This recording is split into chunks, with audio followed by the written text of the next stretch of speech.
On January 1st, 2026, the United States Treasury wakes up to a mathematical nightmare that no amount of political rhetoric can fix. While the media is distracted by tax cliffs and election cycles, a silent debt bomb has been ticking in the background for years. The timer on this financial explosive has finally hit zero, and the consequences are about to reshape the entire global economy. Here's the terrifying reality that few people are discussing. $9.2 trillion of United States government debt is set to mature this year. This massive sum represents the principal balance of Treasury securities that must be paid back to lenders within the next 12 months. Think about the sheer scale of that number. $9.2 trillion is larger than the combined annual GDP of Japan, Germany, and India. It is a sum of money so vast that the human brain struggles to comprehend its true purchasing power or its systemic weight. But this isn't just a large number on a spreadsheet. It represents a specific tranche of debt borrowed during a very specific window. Most of this debt was issued during the easy money era of 2020 and 2021, when interest rates were pinned to near zero. Back then, the federal government could borrow trillions of dollars for practically free, locking in interest rates as low as 0.25%. It was the financial equivalent of a teaser rate on a subprime mortgage, and the government gorged itself on this cheap credit. They funded massive stimulus checks, infrastructure bills, and corporate bailouts, all under the assumption that rates would stay low forever. But the forever era ended abruptly when inflation forced the Federal Reserve to embark on the most aggressive rate hiking campaign in history. Now, that cheap, low-interest debt is expiring, and the bill has finally come due in the harshest way possible for the American taxpayer. The United States government does not have the cash on hand to pay off this $9.2 trillion principal balance to its creditors. In fact, the government does not even have a budget surplus to pay down a single penny of the principal on the national debt. So they have only one option. They must refinance the entire amount by issuing more debt to pay off the old debt.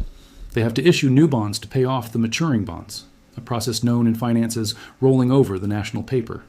But here's the catch that turns the situation into a nightmare scenario for the Treasury and the global financial markets.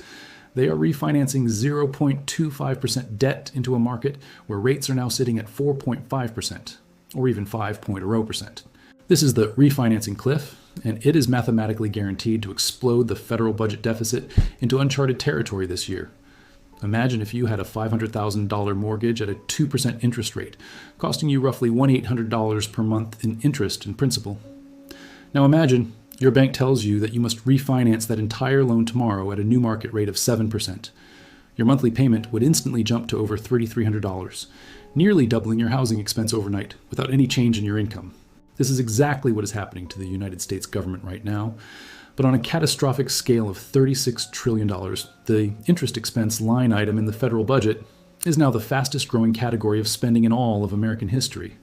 In 2020, the net interest on the national debt was a manageable $345 billion, a mere rounding error in the grand scheme. By the end of 2025, that number had already skyrocketed past $1.1 trillion, officially eclipsing the entire United States defense budget. But as this $9.2 trillion wall hits in 2026, projections show the interest expense climbing toward a staggering $1.6 trillion annually. For the first time in history, the United States will spend more on servicing its past debt than it spends on defending its borders. We will spend more on interest payments to bondholders than we spend on providing Medicare for our elderly and vulnerable citizens. This creates a death spiral of liquidity that sucks capital away from every other productive sector of the domestic economy. Every dollar that goes to pay interest is a dollar that cannot be spent on roads, schools, technology, or middle-class tax cuts. It is dead money, capital that is essentially burned simply to keep the lights on in the giant casino of fiat currency. Critics often argue that the debt doesn't matter because we are a sovereign issuer and we owe it to ourselves. But in 2026, the question of who owns the debt has become the single most important geopolitical question in the modern world. For decades, the United States relied on foreign nations to buy its treasury bonds and finance its perpetual deficit spending habits. China, Japan, and Saudi Arabia would take their trade surpluses and recycle those dollars back into the U.S. Treasury debt market. It was a symbiotic relationship. We bought their manufactured goods and they bought our debt, keeping our interest rates artificially low. But that era of global cooperation is officially over, replaced by a new era of financial fragmentation and geopolitical tension. China has been systematically dumping its U.S. Treasury holdings, reducing its exposure to the potential weaponization of the U.S. dollar. Japan, traditionally the largest holder of U.S. debt, is fighting its own currency crisis and can no longer afford to bail out America. The BRICS nations are actively building alternative payment rails to bypass the Western Treasury market and the SWIFT system entirely. So, if the foreigners are no longer buying this $9.2 trillion refinancing wave, who is left to pick up the tab?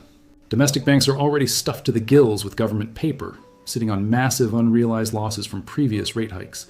They simply do not have the balance sheet capacity to absorb another $9 trillion of issuance within a single 12-month window.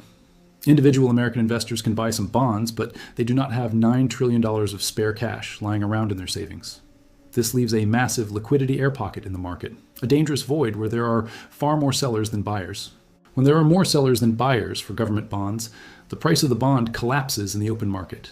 And when the price of a bond collapses, the yield, or the effective interest rate, spikes upward uncontrollably to attract new buyers.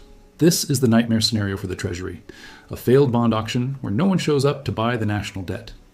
If interest rates were allowed to rise to their true market clearing level, perhaps 8 or 10%, the game would end instantly. At 10% interest, the interest expense on the debt would consume 100% of all tax revenue collected by the IRS. The government would have to shut down the military, Social Security, and every federal agency just to pay the wealthy bondholders. Obviously, this is a political impossibility. No government will ever voluntarily choose total national austerity and systemic collapse. This brings us to the inevitable conclusion of the $9.2 trillion maturity wall that we are currently facing today. There's only one entity on the planet with the capacity to buy the massive debt that no one else wants to hold. There's only one institution that can print infinite liquidity to fill the void left by the absence of China and Japan. That institution is the Federal Reserve, the central bank that ostensibly operates independently from the federal government's fiscal needs. Despite all their tough talk about quantitative tightening and fighting inflation, the Federal Reserve is now completely trapped. In 2026, they are being forced to become the buyer of last resort for the United States Treasury to prevent a default. They will have to restart the money printer, not because they want to, but because the underlying math leaves them no choice. This is not a conspiracy theory. It is a balance sheet necessity driven by the cold reality of the bond maturity schedule. They will likely give this process a new technical name to confuse the general public and the financial algorithms. They might call it market functioning support, or liquidity bridge financing, or perhaps even yield curve management. But make no mistake about it, this is quantitative easing, QE, by another name, regardless of the marketing used. It is the direct monetization of debt, the exchange of worthless paper for freshly printed digital currency in the banking system. The $9.2 trillion wall is the catalyst that forces the Fed to pivot from fighting inflation to fighting national insolvency. Janet Yellen made a historic mistake by not locking in long-term debt when interest rates were at record lows years ago. She could have issued 50-year or 100-year bonds at 1%, effectively securing the nation's financing for an entire century. Instead, she chose to issue short-term T-bills to save a few basis points in the short run, leaving us exposed. That decision has backfired spectacularly, leaving the nation vulnerable to the whims of the bond market at the worst possible time. The weighted average maturity of U.S. debt is now dangerously short, forcing this constant, frantic cycle of refinancing. Every time a bond rolls over in 2026, it acts as a financial ratchet, tightening the noose around the federal budget. The deficit will widen not because of new social programs, but simply because the old debt is becoming much more expensive. This creates a self-reinforcing loop. Higher deficits lead to more borrowing, which leads to higher rates, which leads to higher deficits. The market knows this is happening, which is why gold and Bitcoin are sniffing out the coming wave of currency devaluation. Investors realize that the only way to pay off a $36 trillion debt pile is to debase the currency it is denominated in. The $9.2 trillion wall is effectively a margin call on the American empire and its global reserve currency status. We have been living on borrowed time and borrowed money, and the creditor is finally knocking loudly on the door. But unlike a household, the U.S. government has the unique privilege of printing the money it needs to pay the interest bill. This ability to print creates a moral hazard that has infected every level of the political system and the corporate world. Congress knows that no matter how much they spend, the Fed will eventually step in to clear the Treasury market. But printing money to pay debt is not a free lunch. It comes with a heavy and permanent cost to the citizenry. That cost is paid in the form of inflation, the silent thief that robs the purchasing power of the working class and retirees. As the Fed steps in to buy this $9.2 trillion of debt, they will be injecting trillions of new dollars into the system. This flood of new liquidity will chase a finite amount of goods and services, reigniting the inflationary fires we thought were out. The soft landing narrative will be exposed as a fantasy as the reality of the debt mechanics takes over the headlines. We are entering a period of fiscal dominance, where the Fed loses control of monetary policy to the needs of the Treasury. The central bank is no longer independent. It is merely a subsidiary of the government's voracious spending machine. The 2026 maturity wall is the event horizon where these two forces, debt and printing, finally collide in a spectacular fashion. It is a mathematical certainty that cannot be wished away by political speeches or empty campaign promises from any party. The bonds will mature regardless of the political climate, and the cash must be found by the Treasury at any cost. And if the private market won't provide that cash, the Federal Reserve's printing press will be the only option left. We stand at the foot of this $9.2 trillion mountain, looking up at the financial avalanche that is currently beginning to move. The traditional buyers are gone, the interest bill is exploding, and the government is now completely cornered by the math.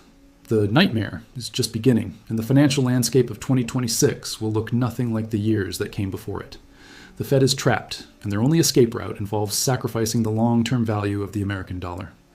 This is the mechanics of the 2026 crisis, laid bare for those willing to look at the numbers behind the curtain. The era of cheap debt is over, and the era of the great refinancing has officially arrived to claim its prize. Total control of the money supply is the only tool left for a regime that refuses to stop spending more than it earns.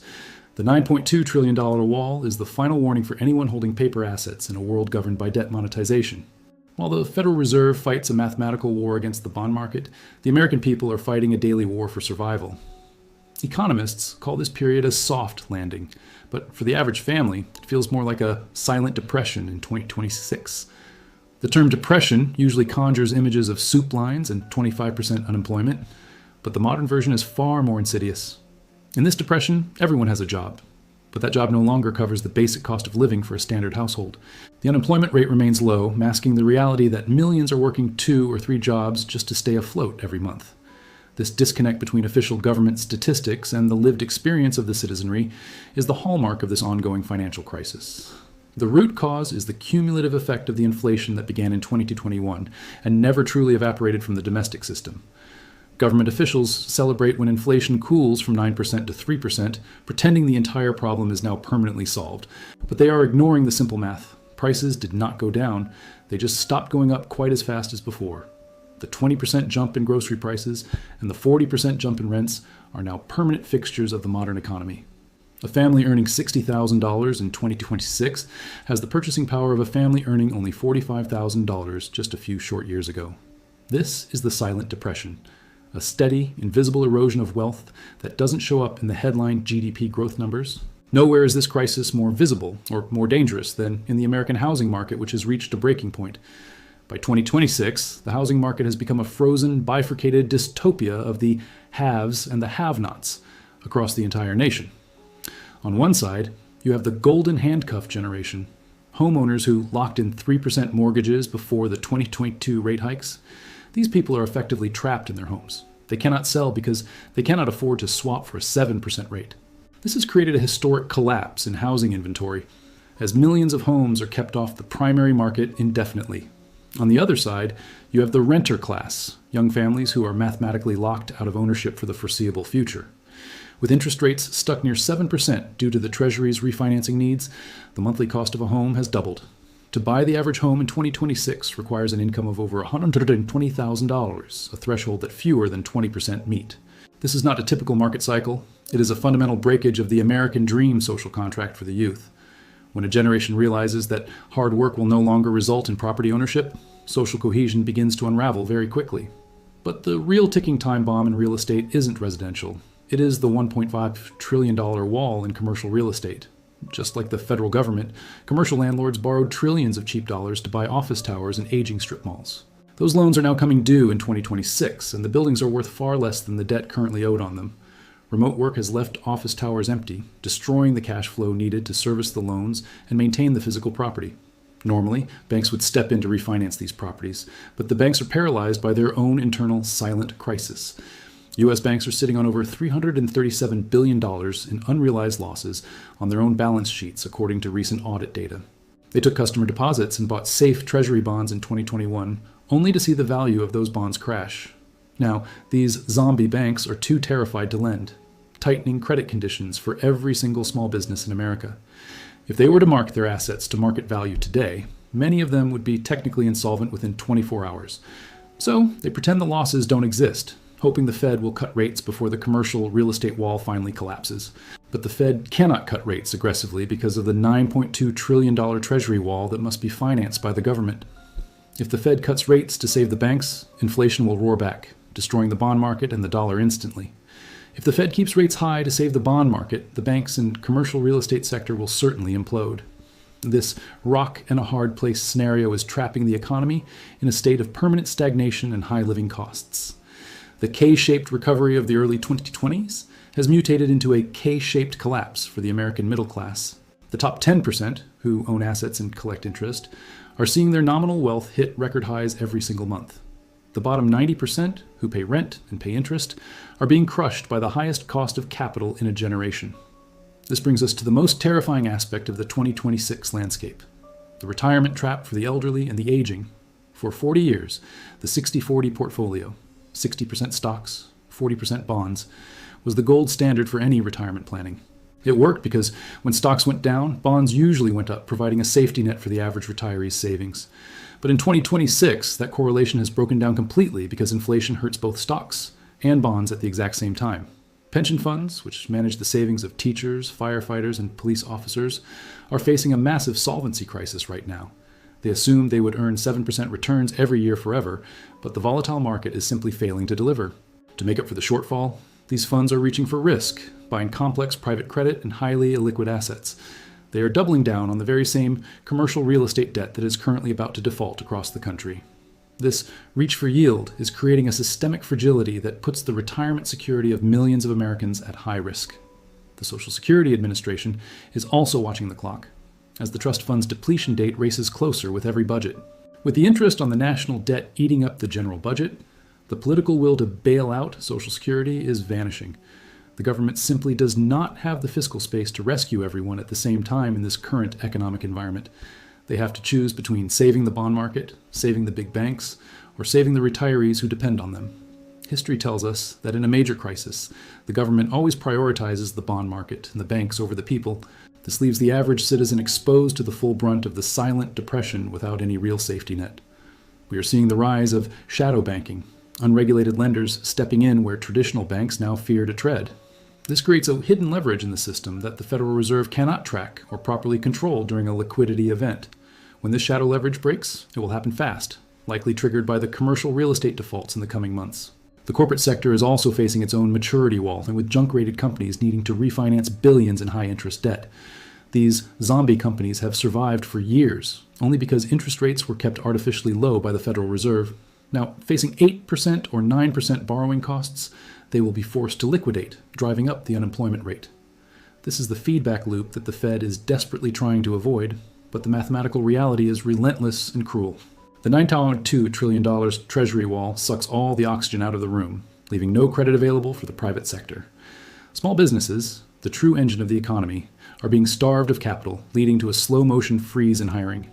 This is why the Depression is silent. It isn't a sudden crash, but a slow and painful strangulation of economic opportunity. The stock market, meanwhile, continues to rise in nominal terms, fueled by the persistent debasement of the US dollar. This creates a dangerous wealth illusion, where people think they're getting richer because their 401k number is up. But when you adjust that number for the cost of bread, gas, and housing, they're actually getting much poorer. This is the Venezuelan paradox. The stock market goes up the most in countries where the local currency is dying. Investors are not buying stocks because they trust the companies. They are buying them to flee the failing dollar. They are treating the S&P 500 as a life raft in a sea of liquidity that is slowly turning toxic. The asset trap forces everyone to become a speculator just to preserve their basic purchasing power today. You can no longer just save money in a bank account. You're forced to gamble in the casino to survive. This pushes asset prices even higher, further alienating the young and the poor who cannot afford the high buy-in. The social consequences of this wealth gap are becoming impossible to ignore as we navigate through the year 2026. Strikes, populism, and political polarization are not bugs in the system. They are features of the ongoing silent depression. People know the game is rigged, even if they don't understand the complex mechanics of the bond yield curve. They feel the pressure of the $9.2 trillion wall every time they swipe their credit card at the grocery checkout. The credit card debt itself has hit record highs, with delinquency rates climbing to levels not seen since the 2008 crash. The consumer is tapped out, having burned through their pandemic savings and maxed out their high-interest credit lines. This consumption collapse is the final domino that will force the Federal Reserve's hand into a massive printing action. When the consumer stops spending, the tax receipts fall, making the federal deficit even larger than it was before. This forces the Treasury to borrow even more, accelerating the cycle of debt issuance at these devastatingly high rates. We are caught in a debt trap from which there is no mathematical escape without a massive currency devaluation. The silent depression is the transition period between the old economy and the new, harsher reality of 2026. It is the painful adjustment where the standard of living falls to match the true productivity of the nation. The standard of living for the middle class is being sacrificed to maintain the facade of government solvency. Every time the Fed prints to buy a bond, they are stealing the future labor of the American worker. This theft is hidden behind the veil of inflation, making it invisible to the untrained eye of the average voter. But the reality is felt in the empty aisles of the grocery store and the rising cost of basic childcare. The 2026 landscape is defined by this struggle between the debt of the past and the needs of the present. The government is prioritizing its own survival over the stability of the currency itself in this crisis. This is the ultimate betrayal of the social contract that has governed the nation for a century of growth. As the silent depression deepens, the public will eventually demand a radical change to the entire system. But that change will likely come too late to save the wealth that has already been eroded by debt. The asset trap is closing, and the exit doors are being locked by the new digital surveillance tools. The 2026 timeline is moving forward, and the financial landscape is shifting beneath our feet every single day. The silent depression is the new baseline for the American empire in its final late stages of collapse. It is a time of great peril and even greater deception by those in power who control the printer. The truth is found in the numbers, not the narratives provided by the mainstream media outlets today. The math of the $9.2 trillion wall is the final word on the future of the American dollar, finalizing the investigation into the silent depression and the death of the historic American dream. In 2026, the $9.2 trillion debt wall is not just an American problem. It is the final catalyst for a global great reset of the monetary system. The cracks in the foundation of the dollar-based world order are no longer theoretical. They are visible in every major geopolitical move. While the silent depression grinds down the domestic middle class, the international stage is being set for a new financial architecture. The centerpiece of this transition is the rise of the BRICS Plus nations, which have expanded to include some of the world's largest oil producers. These nations are not just trading partners, they are forming a bloc dedicated to creating a payment system that bypasses the US dollar entirely. By 2026, the weaponization of the dollar has forced even traditional allies to seek alternatives to the SWIFT messaging system for safety. Central banks around the globe are voting with their feet, purchasing gold at rates not seen since the end of the Second World War. In 2025, for the first time in modern history, foreign central banks held more physical gold in their reserves than they did U.S. Treasury bonds. This shift marks the de-dollarization of the world's savings, a trend that makes the Treasury's $9.2 trillion refinancing task almost impossible. If the world no longer wants to hold the debt of the United States, the value of that debt and the currency it's in must fall. As the dollar loses its status as the exclusive reserve currency, the United States loses its ability to export its inflation to the rest of the world. Previously, when the Fed printed money, the world soaked up those dollars. Now, those dollars are coming home, driving domestic prices even higher. This is the homecoming of the dollar, a phenomenon where trillions of greenbacks circulate back into the U.S. economy, flooding the money supply. The result is a permanent step change in the cost of everything, from energy to electronic goods that used to be subsidized by global demand. To manage this chaotic transition, the government is preparing to launch the most significant financial tool in history, the central bank digital currency. The 2026 launch of the digital dollar is sold as a solution to the liquidity crisis, promising faster stimulus and more efficient tax collection. But beneath the surface, a CBDC represents the end of financial privacy and the beginning of a programmable money era for every citizen. In a CBDC system, the government can track every transaction in real time, allowing for precision taxation and instant penalties for non-compliance. They can even set expiration dates on your digital money to force consumption and stimulate the economy during periods of stagnant growth. This is the financial panopticon, where your ability to buy food or fuel can be toggled on or off based on your social or carbon score. The 2026 debt crisis provides the perfect emergency justification to migrate the entire population into this controlled digital environment. As the old fiat system dies under the weight of $36 trillion in debt, the CBDC is presented as the only stable life raft available to the public. But the real asset trap is that once you enter the CBDC system, You can never truly leave the debt cycle of the state. This is why we are seeing a mass exodus into hard assets that exist outside of the traditional banking and digital surveillance systems. Gold has surged toward $5,000 an ounce, not because it has changed, but because the currency it is measured in is rapidly losing value. Bitcoin, once a fringe experiment, has been embraced by institutions as digital gold, a way to move value across borders without permission. Real estate, despite the high interest rates, remains a target for the ultra-wealthy who want to park their devaluing cash in physical land. This creates a great wealth transfer from those who hold paper assets, like cash and bonds, to those who hold real, productive assets. The middle class, who have most of their net worth in cash and traditional bank products, are the primary victims of this transfer. The wealthy are shorting the dollar by taking on debt to buy hard assets, knowing they will pay back the debt with much cheaper future dollars. Meanwhile, the average worker is long the dollar, saving in a currency that is being intentionally debased to save the government's balance sheet. This is the endgame of the fiat experiment, a period where the math of debt finally catches up to the hubris of the policymakers. The Federal Reserve is no longer just a bank. It has become the central planner of the entire American social and economic structure. The 2026 maturity wall forces the Fed to choose between hyperinflation or national bankruptcy. And history shows they always choose inflation.